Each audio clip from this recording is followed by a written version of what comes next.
Hello everybody. So I went over to the Corvette museum, put about 750 miles on the Corvette, averaged 28 miles to the gallon.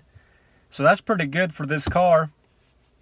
Got a little over 29,000 miles on the Corvette, but no issues, no problems. The car drove great. So that's pretty good. I had a good time. So one of the main things that I was really looking forward to is checking out the mid-engine Corvette. They had the powertrain development car, the one that was shown in the proving grounds, that was camouflaged doing all those tests.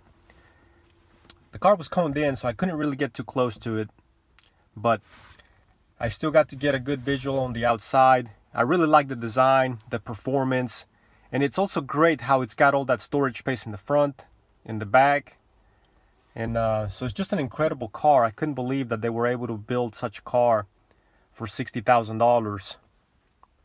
So quite incredible. I'm looking forward to seeing them on the road.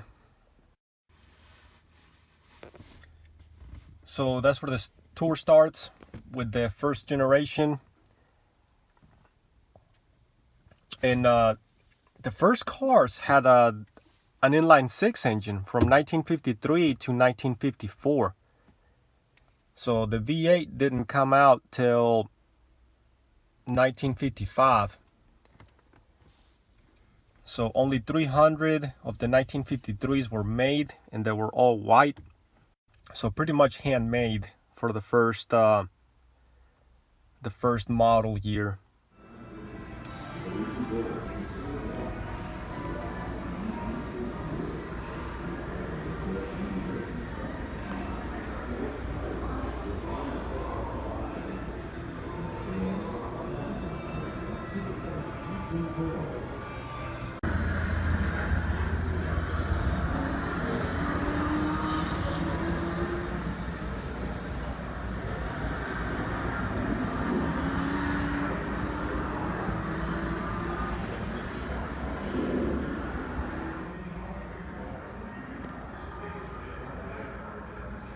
So to be honest, when the rumors started to surface on the mid-engine Corvette, the C8, at first I didn't really believe it, just because it wasn't the first time that GM had come out with a mid-engine concept. But I'm really glad it happened. This one that was on the museum, I think it would have been pretty cool, but a car like that was just so ahead of its time. I mean, it's just something that looks so futuristic, something from like a movie.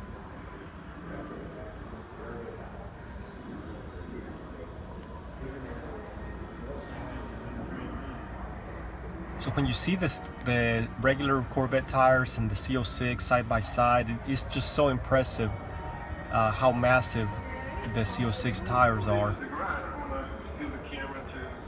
They're also quite more expensive.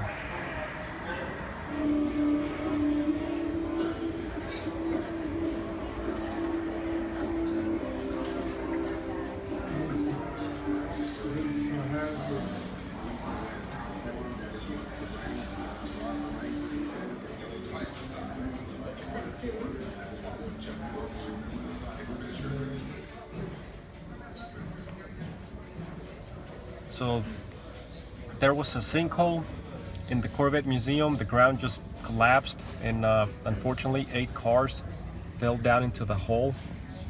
Out of those 8, some were very special cars, like the 1 millionth Corvette, the 1.5, and out of those 8 cars, only 3 of them could be saved, and the rest were just so damaged that couldn't be restored. We'll see that later in the tour.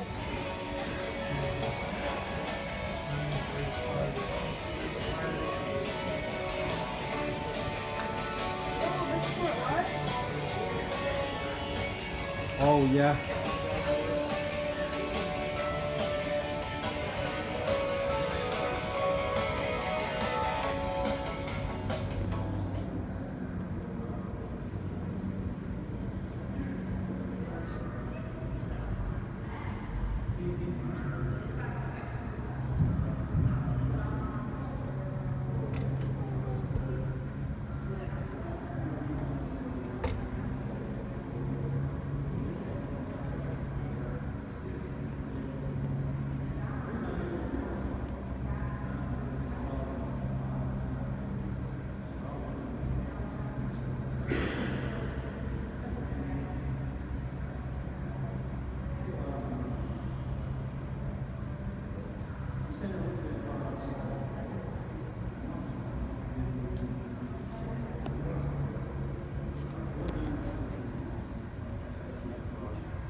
required to meet fuel economy regulations.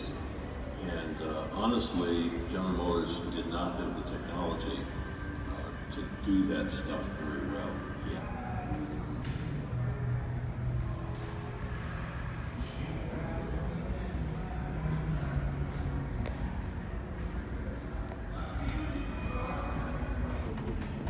So the last time I was there, they didn't have that But you only do one lap. It's like gaming simulation of the C6 Corvette. it's a good thing if you So that was really cool. I mean, I've played Gran Turismo, Need for Speed, all that with the steering wheel, with the foot pedals.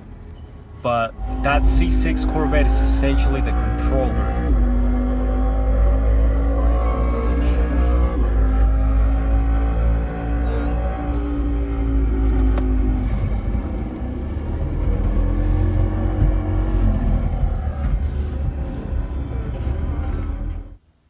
So it's the second time I've been there. They switched some cars around, and I plan on going back again sometime in the spring because I want to check out the factory tours for the mid-engine Corvette. So really looking forward to that.